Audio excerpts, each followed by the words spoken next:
Hello friends, welcome to my channel Saraswati classes. आज आपके लिए यहाँ नया टॉपिक है एनसीईआरटी। हम जानेंगे इसके बारे में कि क्या है, कैसे एस्टैब्लिश हुआ था, इसके क्या कार्य हैं, क्या उद्देश्य है और इसकी कौन कौन सी इकाइयां हैं। ठीक है, तो चलिए सबसे पहले बताते हैं कि एनसीईआरटी इम्पोर्टेंट क्यों है।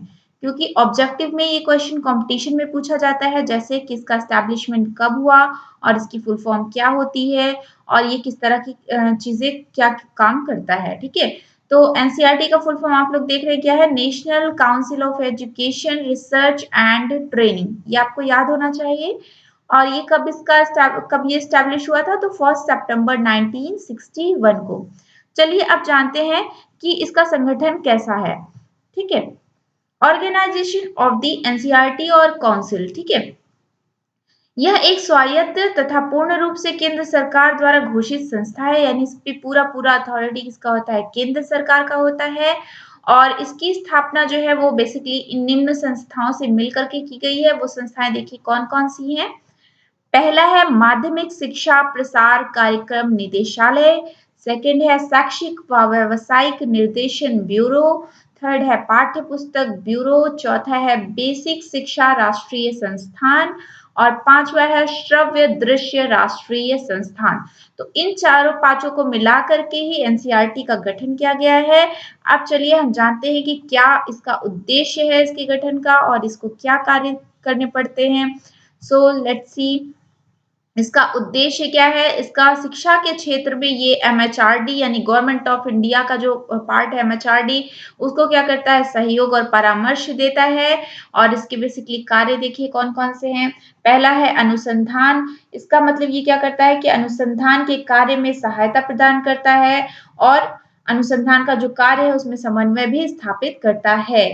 सेकंड है प्रशिक्षण। तो प्रशिक्षण किसको कराता है, जो भी सेवारत या फिर सेवा पूर्व अध्यापक है उनके प्रशिक्षण के उच्च स्तरीय कार्यक्रम को संचालित कराता है। एंड थर्ड प्रसार सेवाएं। इससे क्या समझते हैं कि शैक्षिक पुनर्निर्माण के कार्य में संलग्न संस्थाओं के लिए ये प्रसार सेवाएं भी आयोजित कराता है। एंड फोर्थ इज प्रोत्साहन। प्रोत्साहन किसे देना है कि शिक्षण की उन्नत तकनीकों और नवसंचारों को प्रोत्साहन देता है। फिर है शैक्षिक सेवाएं। सेवाएं मतलब शैक्षिक सूचनाओं का संचालन और संपादन करना। और सिक्स्थ इज सहायता। तो सहायता किसको प्रदान करना है, जो भी माध्यमिक शिक्षा का गुणात्मक उन्नयन कार्यक्रम लागू किया जा रहा है उन कार्यक्रमों में ये अपनी सहायता प्रदान करता है, जो भी हेल्प हो पाती है। और फिर नेक्स्ट है समर्थक। तो किस चीज का समर्थक है ये, यूनेस्को और यूनिसेफ जो होते हैं, इस तरह की राष्ट्रीय संस्थाओं से संपर्क स्थापित करता है ताकि एजुकेशन जो हमारे यहाँ है उसमें रिफॉर्म्स हो सके या नई नई टेक्नोलॉजी आ सके। ठीक है, तो इस तरह से ये समर्थक है इन लोगों का। चलिए नेक्स्ट जानते हैं कि एनसीईआरटी के संगठक क्या हैं। इससे भी क्वेश्चन आता है, ये सेमेस्टर एग्जाम के लिए इम्पोर्टेंट भी है। तो इसके बेसिकली 8 संगठक हैं। यहाँ पे मैंने 7 ही मेंशन किए हैं। चलिए देखते हैं। पहला है national institute of education NIE new Delhi. फिर सेकंड है आपका CIET central institute of educational technology. Third one is Pandit Sundarlal Sharma central institute of vocational education, that is PSSCI VE। आप लोग को अगर फुल फॉर्म नहीं याद होता एटलीस्ट ये शॉर्ट फॉर्म याद रखिएगा, इससे आप गेस कर पाएंगे एग्जाम में। फिर नेक्स्ट है क्या है, regional institute of education Shillong. और फिर है RIE अजमेर यानी regional institute of education Ajmer. फिर सिक्स्थ है RIE भोपाल यानी regional institute of education Bhopal. RIE Bhubaneswar यानी regional institute of education Bhubaneswar. इसमें एक छोटा रह गया है, आप लोग नोट डाउन करिएगा, 8th one, that is RIE Mysore. ठीक है, तो ये 8 संगठक है इसके और ये शॉर्ट क्वेश्चन में पूछा जाता है सेमेस्टर में। चलिए ये तो कंप्लीट हो गया।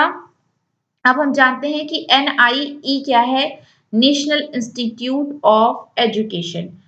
एनआईई का बेसिकली जो काम होता है वो होता है शिक्षा के क्षेत्र में शोध तथा अध्यापकों शिक्षक अध्यापकों के लिए प्रशिक्षण कार्यक्रम को आयोजित करना, सेमिनार को कंडक्ट कराना और इससे रिलेटेड कार्यशालाएं वर्कशॉप्स का आयोजन करना।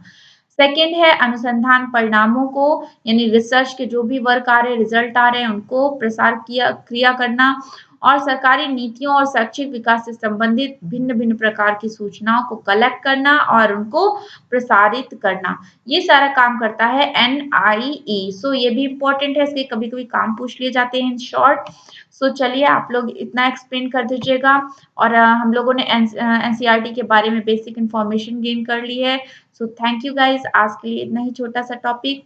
और अगर आपके कोई भी क्वेश्चन बनते हैं या फिर किसी चीज़ से रिलेटेड आपको इन्फॉर्मेशन चाहिए जो बीएड से जुड़ी हो, तो आप ज़रूर पूछ सकते हैं। So thank you very much. और प्लीज़ सब्सक्राइब करिए ताकि नए वीडियोज़ मिले, लाइक करिए, शेयर करिए। Thank you.